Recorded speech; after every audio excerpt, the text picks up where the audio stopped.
Hi అండి, నమస్తే. Welcome back to Ritika's kitchen. ఈరోజు వీడియోలో పిల్లలకి ఎంతగానో నచ్చే మసాలా పాస్తాని ఏ విధంగా తయారు చేయాలో చూపించబోతున్నానండి. దీన్ని చాలా ఈజీగా క్విక్గా తయారు చేసుకోవచ్చు అనమాట. పిల్లలకు బ్రేక్ఫాస్ట్ అయినా కానీ లేదా ఈవినింగ్ స్కూల్ నుండి రాగానే కానీ చేసి పెట్టామంటే పిల్లలు చాలా ఇష్టంగా తినేస్తారు. ఇలా మనం ఇంట్లోనే అప్పుడప్పుడు చేసి పెట్టామంటే పిల్లలు ఇక ఎక్కువ బయట ఫుడ్ కూడా అడగరనమాట. సో ఇక లేట్ చేయకుండా ఈ రెసిపీ ఎలా తయారు చేయాలో ఇప్పుడు చూసేద్దాం. మసాలా పాస్తా కోసం ముందుగా పాస్తాను తీసుకుందాం. ఈ పాస్తా అనేది బయట మార్కెట్లో రకరకాల షేపుల్లో దొరుకుతాయన్నమాట. సో మీకు నచ్చినవి ఏదైనా పర్వాలేదు. ఇలా తీసుకున్న పాస్తాని మనకి ఎంత క్వాంటిటీ కావాలో అంతవరకు కడాయిలో వేసుకోవాలి. నెక్స్ట్ అందులో తగినన్ని వాటర్ పోసుకోవాలి. ఈ వాటర్ క్వాంటిటీ వచ్చేసి మనం తీసుకున్న పాస్తాకి 4 వంతులు ఉండేలాగా పోసుకుంటే సరిపోతుంది. ఈ వాటర్ పోసాక అందులోనే ఒక స్పూన్ ఆయిల్ వేసుకున్నామంటే పాస్తా ఉడికేటప్పుడు ఒకదానికొకటి అంటుకోకుండా ఉంటుందన్నమాట. నెక్స్ట్ ఈ కడాయిని స్టవ్ మీద పెట్టుకొని హై ఫ్లేమ్లో ఉడికించుకుందాం.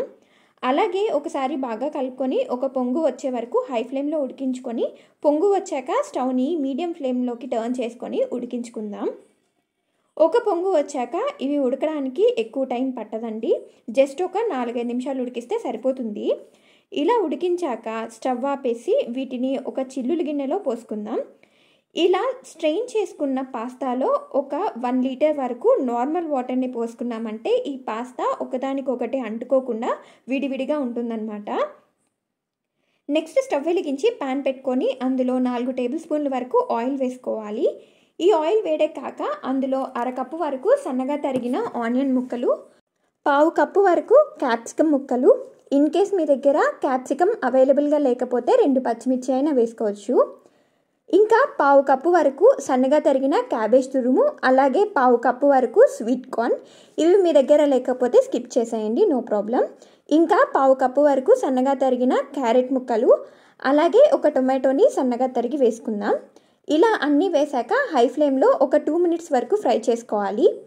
ఈ వెజిటేబుల్స్ అనేవి కరెక్ట్గా ఇవే వేయాలి అని ఏమీ లేదండి. మీకు నచ్చిన వెజిటేబుల్స్ ఏవైనా, అంటే ఇంకా బీన్స్, క్యాలీఫ్లవర్, ఇలా మీ దగ్గర ఏది అందుబాటులో ఉంటే అది వేసుకొని ఒక 2 మినిట్స్ ఫ్రై చేసిన తర్వాత అందులో ఒక 1/2 స్పూన్ వరకు అల్లం వెల్లుల్లి పేస్ట్ వేసుకొని బాగా మిక్స్ చేసి ఇది పచ్చివాసన పోయే వరకు ఫ్రై చేసుకోవాలి. ఇలా ఫ్రై చేసిన తర్వాత అందులో రుచికి సరిపడా సాల్ట్, అలాగే కొంచెం టేస్టింగ్ సాల్ట్, 1/2 స్పూన్ వరకు వైట్ పెప్పర్ పౌడర్, అలాగే ఒక 1/2 స్పూన్ వరకు గరం మసాలా, కొంచెం కారం, 1 స్పూన్ వరకు వెనిగర్, అలాగే 2 స్పూన్ల వరకు టొమాటో సాస్ వేసిన తర్వాత చివరగా అందులో ఒక 100 ml వరకు వాటర్ పోసుకొని బాగా మిక్స్ చేసి హై ఫ్లేమ్లో ఇలా ఉడికించిన తర్వాత అందులో మనం ఉడికించి రెడీగా పెట్టుకున్న పాస్తాను వేసి ఇదంతా పాస్తాకు పట్టేలాగా బాగా మిక్స్ చేస్తూ కలుపుకోవాలి. ఇలా బాగా కలుపుకున్న తర్వాత ఒకసారి సాల్ట్ చెక్ చేసుకొని తగ్గితే ఇప్పుడైనా వేసుకోవచ్చు.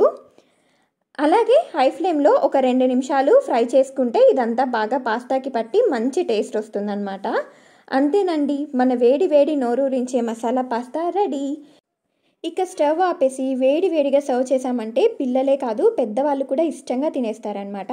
సో ఇంకెందుకు ఆలస్యం, ఈ రెసిపీ మీరు కూడా తప్పకుండా ట్రై చేసి మీకు ఎలా వచ్చిందో మాకు కామెంట్ ద్వారా తెలియజేయండి. ఈ వీడియో మీకు నచ్చినట్లయితే లైక్ చేసి మీ ఫ్రెండ్స్ అందరికీ షేర్ చేయండి. ఇంకా మా ఛానల్ని ఫస్ట్ టైం చూస్తున్న వాళ్ళు కానీ లేదా ఇంతవరకు సబ్స్క్రైబ్ చేయని వాళ్ళు వెంటనే సబ్స్క్రైబ్ చేసుకున్నారంటే మేము పోస్ట్ చేసే వీడియోలన్నీ మీరు మిస్ అవ్వకుండా చూసేయచ్చు. Thank you so much for watching.